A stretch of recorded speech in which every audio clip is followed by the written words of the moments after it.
كاب استديو زينا اري تي في عز السلام تانا تقبلوا فنونا مكتال تركبوا زخبركم تعذبتنا كما يتمسيو باقوزاصرا ايرترا لك ساعه 9 تاخيلو نلومي سنبت 26 غنبوت ستلالو زيناتات وشطن وصان حزنا لكم قريبنا لنا نمكتالكم بخبر زعدم الشام تولدي بقنطاتو فيلم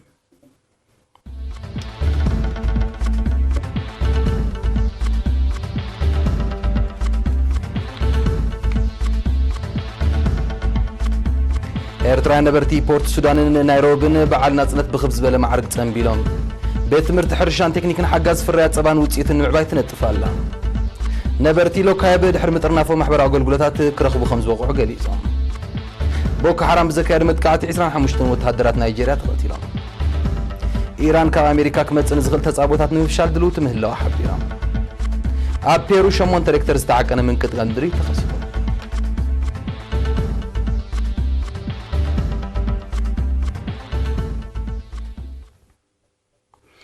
ኤርትራውያን ነበርቲ ዞባ ቀይሕ ባሕሪ ሱዳንን ናይሮቢ ኬንያን መበል 28 ዓመት በዓል ናጽነት ኤርትራ ብ24 ግንቦት ብخبዝ በለ ማዕረግ ጸምቢሎም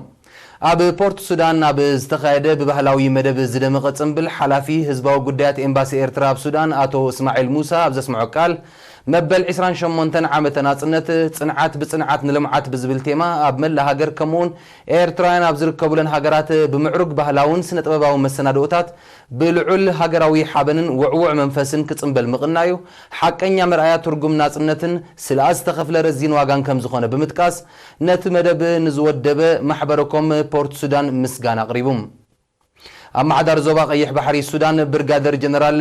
عسام الدين عبد الفرج بوغنو نتاريخاو متأثارن حونتاو زمدنان هزبتات ايرتران سودانن بمتقاس اب زوبانا زنفس زلو نفاس سلام نزيادة لمعاتن متحقازن بايتازت نصف مخان بمحبار ممحدار زوبو نتي تخسيت زلو عدل نحبارا وربحا بزغلقل مداين مزمازو كم سرح ارغاقيتم እዚ ብርክዝ ዝበሉ ኤርትራውያንን ማሓዙት ኤርትራን ዝተሳተፉ ስነጥበባዊ ስነ ስርዓት ገዳይም መንእስያትን ድምጻውያን ብዘቕረብዎ ባህላዊ ምርኢት ማዕሪግ ምንባሩ ካብቲ ቦታ ዝበጽሐና ሓበሬታ የረድም በተመሳሳሊ ኤርትራን ነበርቲ ናይሮቢ ኣብ ዝወደብዎ ምዕሩግ ጽምብል አምባሳደር ኤርትራ ኣብ ሪፐብሊክ ኬንያ አቶ በየነ ርእሶም ናይሎም ዓመት ዕለተ ናጽነት ኣብ ዝሓለፈ 20 ዓመታት ንዘጋጠመ ኩሉ ዓይነታት ተጻብኦታትን ብድሆታትን ብጽንዓት ሰጊርና ድሙቕ ዲፕሎማሲያዊ ዓወታት ኣብ ዝጨበጥናሉ እዋን ትበዓል በምህላዋ ፍሊት ከም ዝገብራ ተኣትዩ ዘሎ መድረኽ ድማ ሙሉእ ሓይልና ናብ ልምዓትን ህንጸት ሃገርን ክንገብር ከም ዝኾነ ብምጥቃስ ንመላ ህዝቢ ኤርትራን ሓይልታት ምክልኻሉን የውሃና ኢሉም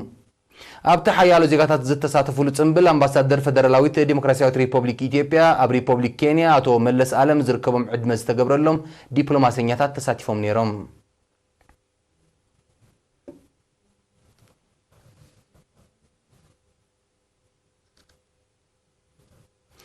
እዚ ከምዚሉ እንከሎ ኤርትራውያን ነበርቲ ሆላንድ ጽምብል ናጽነት ብልዑል ድምቀት ኣብዒሎም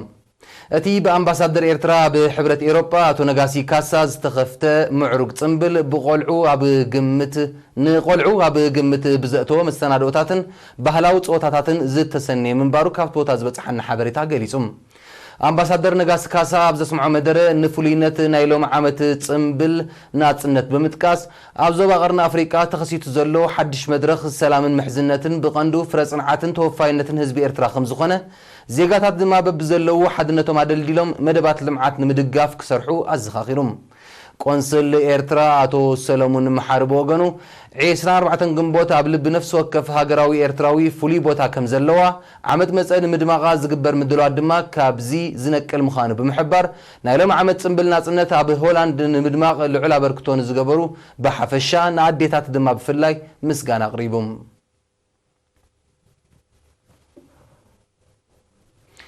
ኣብ ቤት ትምህርቲ ሕርሻን ቴክኒክን ሓጋዝ ጸባን ውጽኢቱን እትምስርሕ ፋብሪካ ዝነበራ ሕጽረታት ተማሊኡ ፍርያታ ከምባል ኣብ ተኻብን ኪንኡ ዘሎ ጠለብ ንምርግጋጽን ትሰርሕ ከም ዘላ ተገሊጹም ኣካያዲ ስራሕ ተፋብሪካ አቶ ዓወት ንጉሰን ኤሪና ብዝሃቡ ሓበሬታ እታ ብምኩራት ሰብ ሞያ ትካየድ ትካል ኣብ ርእስቲ ክሰላሰል ዝጸንሐ ንጥፈታት ኣብ ሓደ ግዜ 500 ሊትሮ ዝተፈላለየ ዓቐን ዘለዎ ርግኦ እትዕሽግ ሓዳሽ ፋብሪካ ተዋዲዳትላ ስርሓ ኣብ ምጅማር ከም ትርከብ ብምሕባር ኣብ ቀረባ እዋን ብቕዓቱ ዝተዋሕሰ ርግኦን ዕዳጋታት ከም ተቕርብ ኣፍሊጡም እትትካል ብተወሳኺ ፋርማጆ ጠስሚ ርግኦን ካልእ ውፅኢት ጸባን ብምፍራይ ብቐዳምነት ነበርቲ ተኻቢ ካብኡ ሓሊፉ ድማ ንዕዳጋታት ከረንን ኣስመራን ብርትዓ ዋጋ ንምሻጥ መደብ ከም ዘሎ ኣቶ ዓወት ብተወሳኺ ኣብሪሁም ኣብ ቤት ትምህርቲ ሕርሻን ቴክኒክን ሓጋዝ ብዓውዲ ስነ እንስሳ ተመሪቓ ኣብታ ትካል ናይ ስራሕ ዕድል ዝረኸበት ሓኪም እንስሳ ወይዘሮ ሃንሱ ኸሰተ ኣብ ዝሃበቱ ሓበሬታ በታ ትካል ዝውነና 62 ናይ ጸባ ከብቲ ከም ዘለዋ መዓልታዊ ድማ ካብተን ዝሕለባ 190 ሊትሮ ጸባ ከም ዝፈር ብምሕባር እቲ 60 ሊትሮ ብጸብኡ ናብ ህዝቢ ክሽየጥ እንከሎ እቲ 130 ሊትሮ ከም ዝምስራሕ ገሊጻ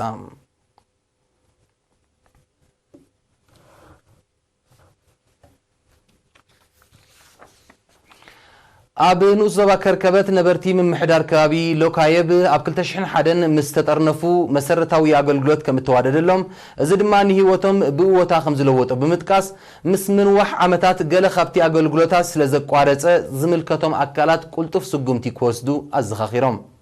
ኣብ ማሕዳርቲ ምምሕዳር ከባቢ ኣቶ ከራር ሃዋጅ ኣብ ዝሃቦ ሓበሬታ ኣብ 2009 ዝተዋደደ ባስካታትን ሻምብቆታትን ማይ ከምኡውን መዕደሊ ነቑጣታት ካብ ስራሕ ወፃኢ ብምዃን ነዊሕ ኪሎሜትር ተጓዒዞም ፅሬቱ ዘይተሓለወ ማይ ክሰትዩ ተገዲዶም ስለ ዘለው ቆላሕታ ክግበረሉ ፀዊዑ ንኣገልግሎት ትምህርቲ ብዝምልከት ድማ ኣቶ ከራር ኣብዚ ዓመት እዚ ኣብ መባእታ ቤት ትምህርቲ ጽቡቕ ተሳትፎ ደቂ ኣንስትዮ ከም እተረኣየ ይኹን እምበር ተምሃሮ ናይ ማእከላይ ደረጃ ትምህርቶም ክቕፅሉ ናብ ኣማላይት ክኸዱ ስለ ዝግደዱ ተሳትፎ ብሓፈሻ ናይ ደቂ ኣንስትዮ ተሳትፎ ድማ ብፍላይ ብኣሉታዊ ይጽሎ ስለ ዘሎ ናይ ማእከላይ ደረጃ ቤት ትምህርቲ ክትክፈተሎም ግዜኡ ከም ዝኸኣል ገሊጹ ተሓጋጋዚ ነርስ ሓሰን መሐመድ ዓሊ ኣብ ዝሃቦ ሓበሬታ ንሰለስተ ምምሕዳራት ከባቢ እተገልግል ኣብ 2007 ዝተኸፍተት መደበር ጥዕና ክንክን ቅድምን ድሕርን ሕርሲ ክታበት ህፃናት ወለንታዊ መርመራ ደም ከምኡውን ኣገልግሎት ስነ መግቢ ከም እትህብ ብምጥቃስ ምስቲ እናበረኸ ዝመጽእ ዘሎ ቁፅሪ ተጠቀምቲ ዕቤት የርኢ ስለ ዘሎ እትዓብየሉን ብትሕዝቶ እትምዕብለሉን ኩነታት ክፍጠር ተላብዮም ኣስታት 4000 ነበርቲ ዘለዋ ሎካየብ ካብ ባረንቱን ሸነኽ ሰሜናዊ ምዕራብ 350 ኪሎ ሜትር ርሒቓ ትርከብ قديم تجادلي كشي كحساي تسفا يوحنس جبرو بعسران حموشتن جنبوت بحمام أم بل 8 حموشتن عمت علمو تسويهم بورح مسكرم شحن شعتي 207 حموشتن نب مسارع حزبه وحيلتات حارنة إرتراز تسلفت تجادلي كشي كحساي قدمنا زنت أب كفلي كتبا أنفر وتهدروا عدكن سنكن كساب ورح مسكرم شحن شعتي 207 شمونتن دحريو كساب على ناصنت دما أب كفلي كتبا أنفر كوميسيون هنسا تمديبون هزبون هاجرون بتوفاين زجلجلة حربنيايم دحر ناصنت دما بتكالات هنسا ناسرحه هو تخمر رح تانيحم قديم تقادلك الشيك حساي تسفا يوحنس بعل حدارن أبو شمون تولداتنيوم سنة سرعة قبر دما صباح سوني إسران شوعتن جنبوت فرق معالتي أب مكان مقابر حربية تاسمرة كفت ساميوم مينستر هنسا بمسواتي قديم تقادلك الشيخ حساي تسفا يوحنس استسمع مرير حزن ناقلسة نسدرابيتو مقالستون مسارحتون صنعاتي هبكم يبل كبرا تعذبتنا قراو زيناتات حيزة دحرزات صعب حتى صار مسا قريتكم لساكم مكتقالكم كتقصلوا دقيمة بخبرات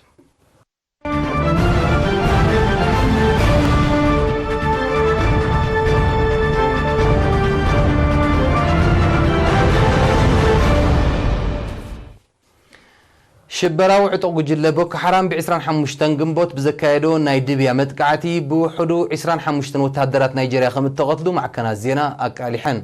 بيتي أبزوا بورنوس تقايد متقعتي زاقيت قصرهم زي تفلت سلامويان سبات كمت تغطلون اتحبرتا بتوساقي أفليتم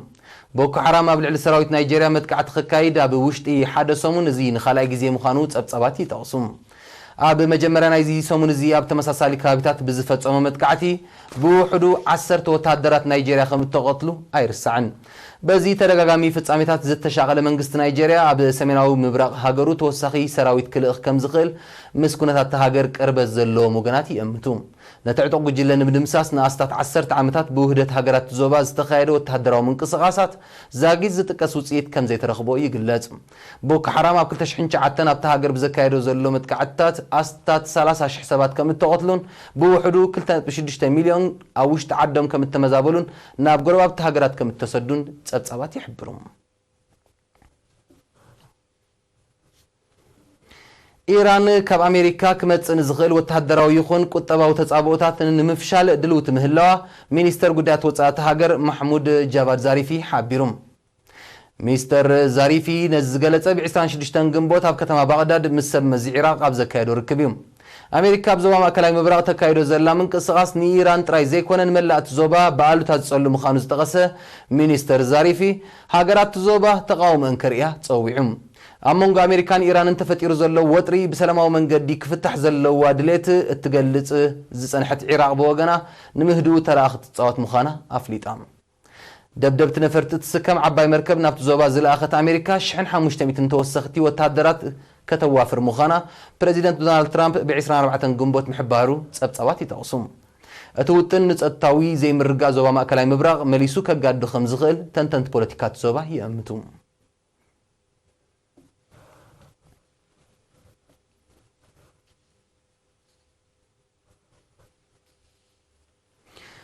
ሎሚ 26 ግንቦት ኣብ ሰሜናዊ ሸነኽ ፔሩ 8 ሬክተር ዝተዓቀነ ሓደጋ ምንቅጥቃጥ ምድሪ ተኸሲቱ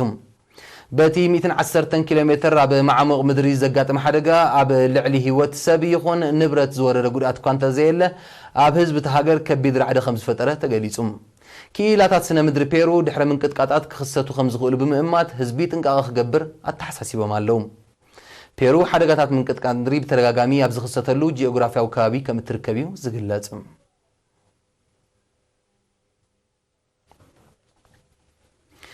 መንግስቲ ኢንዶኔዥያ በጸጥታዊ ምኽንያት ኣብ ልዕሊ ማሕበራዊ መራኸቢታት ሃገሩ ወሲድዎ ንጸንሐ ናይ ምዕጻው ስጉምቲ ንግዚኡ ኣልዒልዎም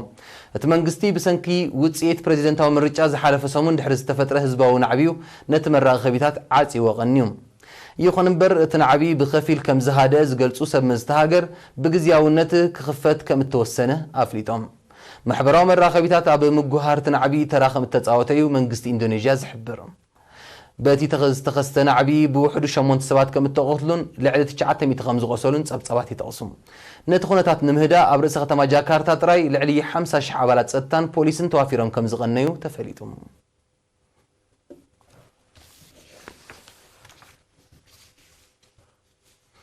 ነዚ ዕለት ዝተዳለወ ዜናዊ መሰናዶ ኣብ ዝተዛዚሙሎ ዝቕጽል ፈኖ ኤርቲቪ ክትከታተሉ ዕድም ብሩኽ ምሽት